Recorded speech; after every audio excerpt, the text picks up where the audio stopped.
everyone, welcome back to another episode of Thomas Thrift Store Hauls. Before we get into the video, I should probably mention why there's been a bit of a lack of content recently. That's mainly due to school and work. Those have been pretty busy, and I've also been working on a new Trackmaster custom for the past few months now, and it's taking forever to complete. So I haven't really had the time to work on as many things as I'd like. Anyway, as for today's video, we have some new Thomas merch to take a look at from the many thrift stores I go to, and ramble about the engines or rolling stock or whatever really. Will they be trash or treasure? Let's find out.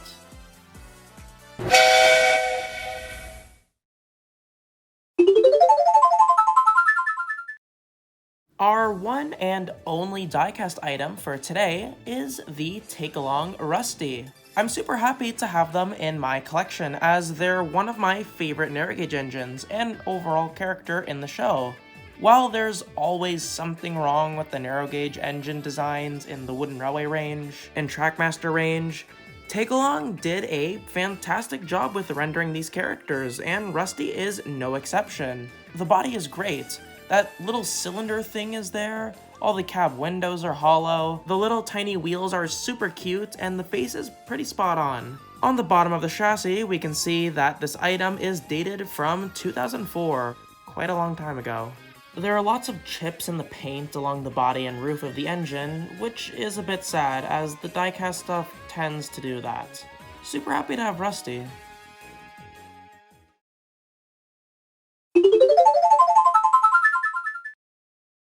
Onto the Thomas Wooden Railway range, we have a pretty colorful cast of characters. Our only rolling stock character is the 2013 Mattel Rocky.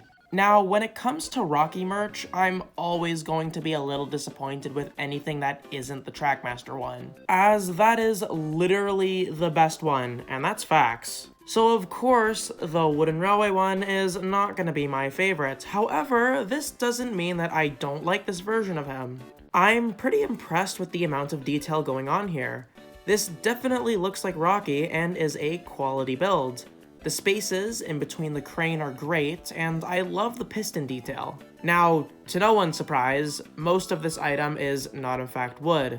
I know, crazy. Personally, I don't really care, as if this was mostly wood, it would look worse. Bruh. But I can understand if Wooden Railway enthusiasts are not happy with this. Where this item falls apart is arguably the most important thing about Rocky. Go get him, Edward! The crane kinda sucks.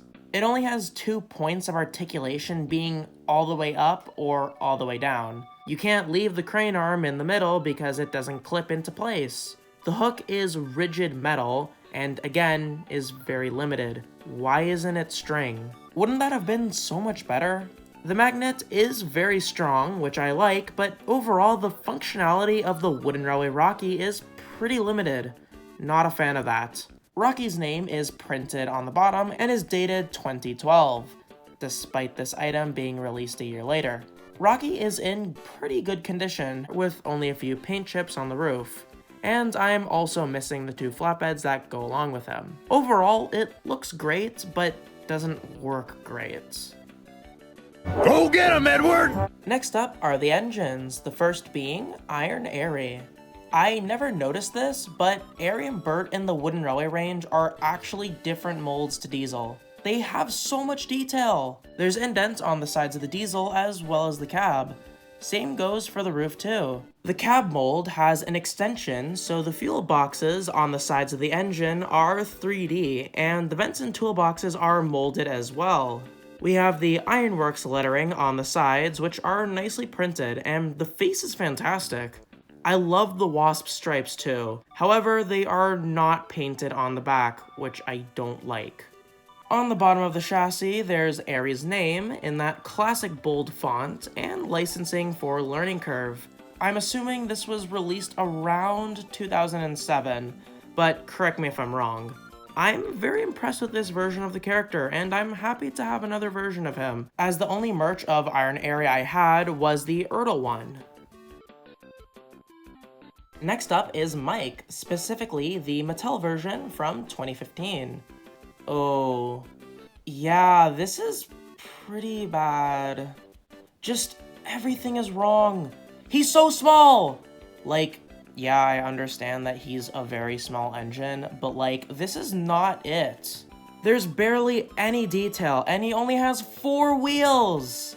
The original one is larger, yes, but because of that, it looks so much better. And before anyone says, oh well, you just don't like it because it's from the Wooden Railway range and you only like anything from the Trackmaster range, no, I also don't like the Trackmaster version either. In my opinion, if you can't make a character within a merchandise range look like the character it's supposed to be based on without drastically changing what the character looks like, then maybe don't make that character. This looks nothing like the character it's supposed to be based on, and I know that may not bother a lot of people, but it really bothers me. The thing that I look for in Thomas merchandise is not only making them look good, but making the engines look like the characters from the show within the style of the range in an appealing way. Sorry for being a negative Nancy, I'm just really passionate about these toys that aren't even made for me. Anyway, I do really like the face. Wooden Railway is always good with those, and I like the painted headlamp. Mike's name is printed on the bottom of the chassis, like all the engines, and again is dated 2012, like all of the Mattel Wooden Railway releases. And I also don't have the tender. Yeah, not the best from Wooden Railway. The last engine is a super awesome one. It's the 2022 Wooden Railway Gordon. As some of you may know by now, I am a massive fan of the redesigned Wooden Railway engines, and Gordon has to be one of my favorites. There is so much detail! There's 3D wheel arches, rivets, handrails, firebox detail, pistons, an accurate dome, and probably my favorite thing, the wheel arrangement. I love that the big engines have both large and small wheels. It looks so good. One thing that's kinda a hit or miss with these engines is the faces. Some are good and others are just really confusing. I'm happy to say that Gordon is one of the good ones. He's so silly.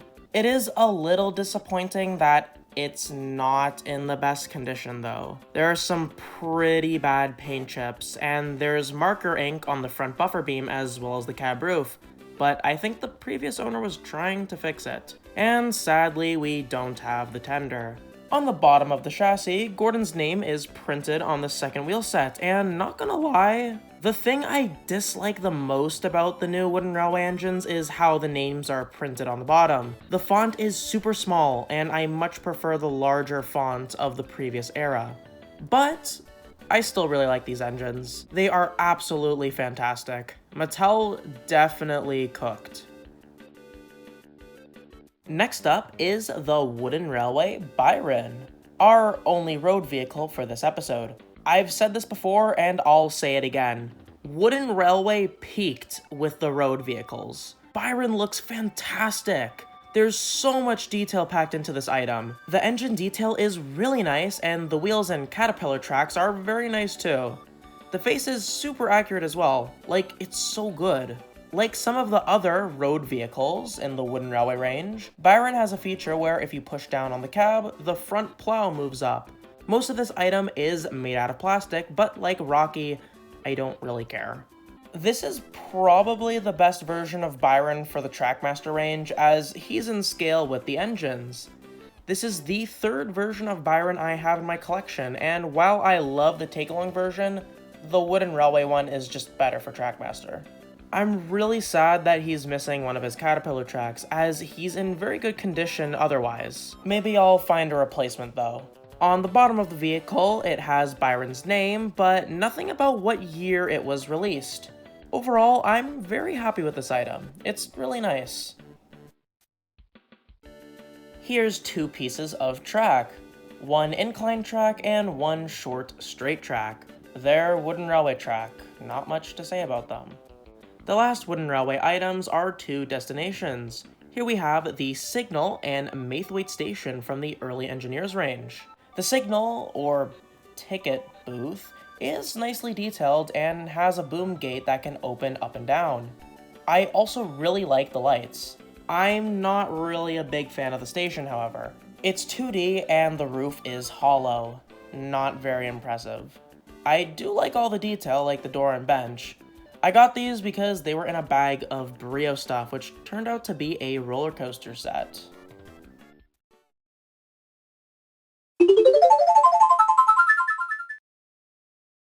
On to the Trackmaster range. We don't have that many items for today, but one of them is pretty cool.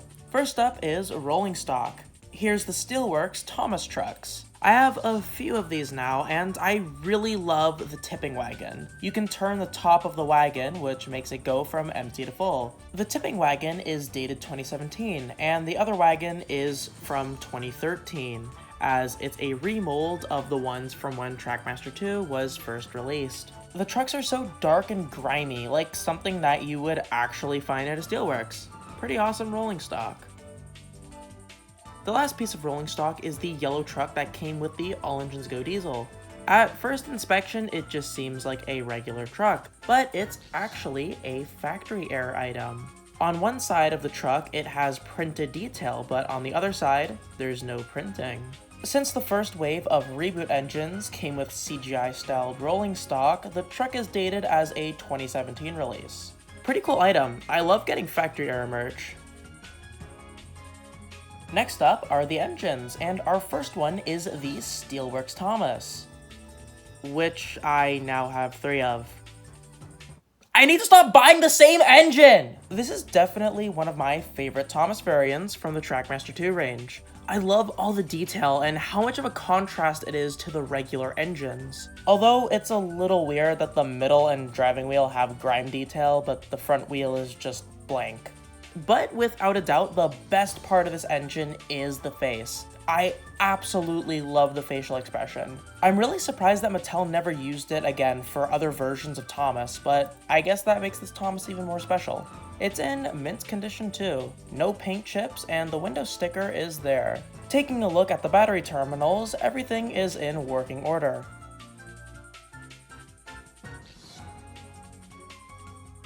This item is dated 2013, but that's because all the Trackmaster 2 engines use the same chassis. Overall, I love this version of Thomas. One of the best from Mattel. Next up is the All Engines Go diesel. We've already seen this engine before in a previous episode, so I'll keep it brief. I think it's fine. It looks like diesel in the reboot and has good detail for an All Engines Go design. Taking a look at the battery terminals, they are in fantastic condition, just like the engine and almost all the reboot merch I find. The last engine we have is a All Engines Go Percy that is new in box. Okay, so technically I didn't get this Percy from a thrift store. I got it from a discount store for half the price it is on the sticker. Since the reboot is ending, I wanted to get this as an item to keep in box. So yeah, it's pretty cool, I guess. And our last Trackmaster item, and the only non-rail vehicle, is the hit toy company Harold. This is an item that I don't have in my collection. Well, I mean, I did have one as a kid, but I wrecked it, so I'm happy to have it again. This Harold was exclusive to the RC Thomas and Tidmouth Shed set, which I did also have as a kid. This is without a doubt the best version of Harold in the Trackmaster range, and probably one of the best ever. Why? Because he has wheels on the bottom, and I like that. Most of Harold's merch is really boring, so this one detail is really fun. Also, he has so much detail, like painted windows and the panel detail. Both the top and back propellers actually spin, which is pretty rare in merch. Usually only the top propeller is the one that spins, and the other smaller one is usually static. Ow, why did I do that? So it's nice to see that it actually works. At the bottom of the vehicle, we can see that it's dated 2006 and has the Hit Toy Company brand. He is a little out of scale next to the engines, but is still overall pretty fantastic.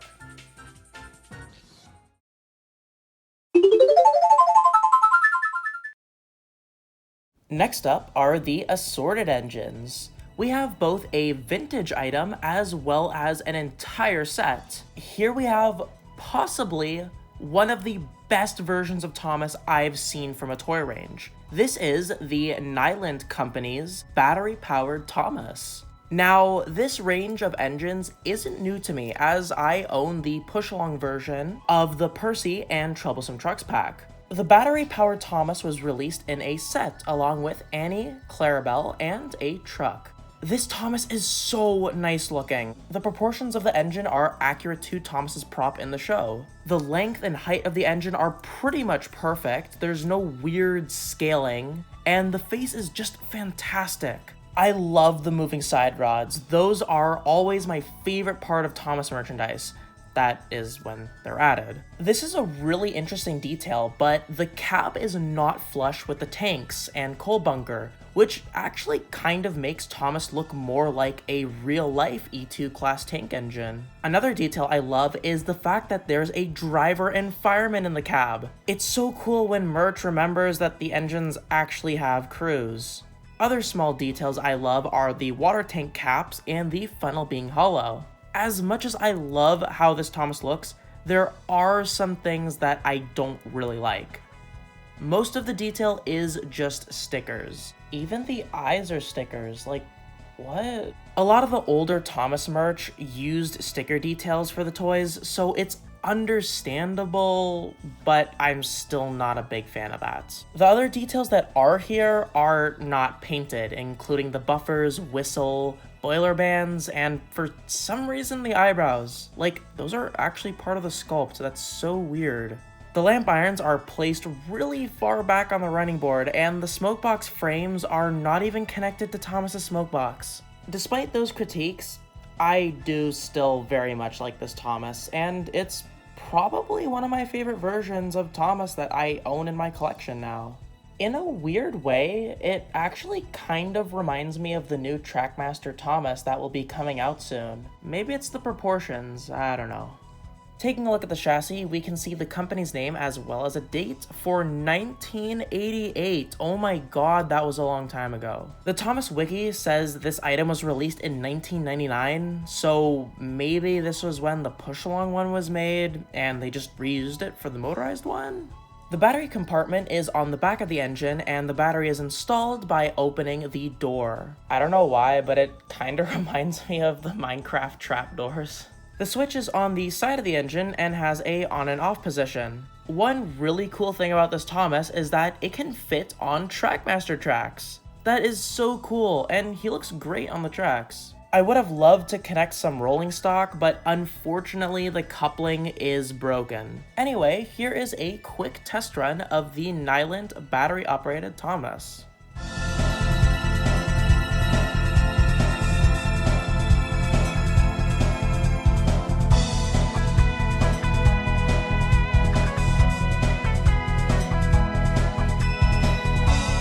Overall, this is just such an awesome item, and I'd love to collect the rest of the range. These are great.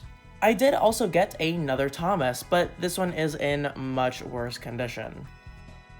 And the last item for today is the Thomas & Friends Mega Bloks Day at the Quarry set. It has been an incredibly long time since I've gotten one of the Mega Bloks Thomas sets. I used to collect them a lot when I was a kid. This is one of the bigger sets from the range that actually includes track.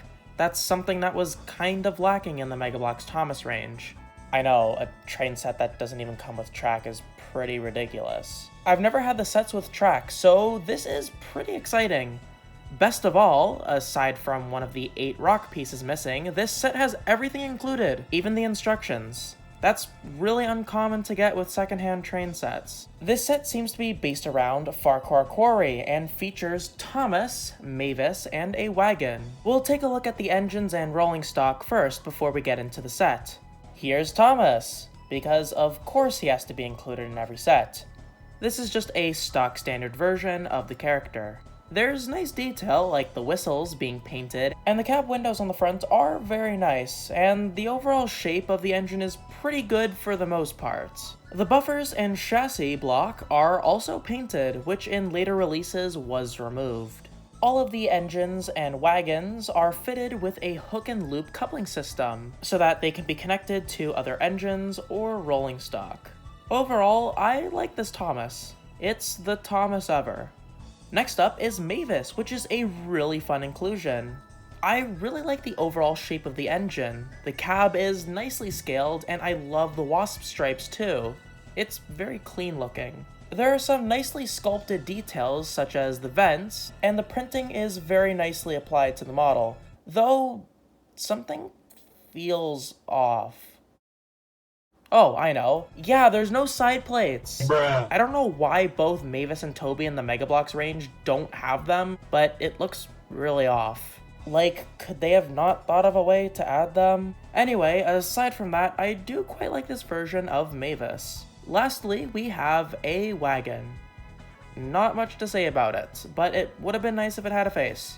Alright, now, let's get this set built. There's multiple different configurations for this layout, but I went with the one on the front of the instructions. And here is the completed set. I really like that both parts of the box are used for the track plan. It reminds me of that Trackmaster track builder set. The box has a turntable that you can put a hopper on, and the lid has rocky hills where the crane resides. There's 4 curved tracks that descend the quarry, and a ramp so the engines can continue without extra track, but of course it would be more fun to make a whole layout. Thomas or Mavis can collect the rocks at the top of the hill and make their way down to the crane, which can lift up the truck and move it onto the other track. There's lots of opportunities for crashes and derailments, which is always fun. Overall, I actually quite like this set. There's a good amount of different layouts to make, the character inclusions are fun, and I love the crane, though I would have liked it if it was a character. And there's a good amount of detail going on with the quarry and engines. However, because you can rebuild the engines and trucks, there's a lot more you can do, like make a breakdown crane, or deliver different loads. I'd love to expand my Mega Bloks Thomas collection, as I totally forgot how fun this range actually is. Edward is definitely an engine I want to get, as this is literally what the wooden railway Edward could have looked like if they locked in. And that was everything. I feel like I was a lot more rambly than usual in this series, but I actually really like doing more in-depth reviews of Thomas merch, so let me know if you would like more in-depth reviews in these videos. Or not. If I had to choose a favorite item, I would definitely have to go with the Nylint battery-operated Thomas. He just looks so cool, and I love the classic aesthetic. Super charming, but let me know what your favorite item was down in the comments. Thank you all so much for watching. Bye!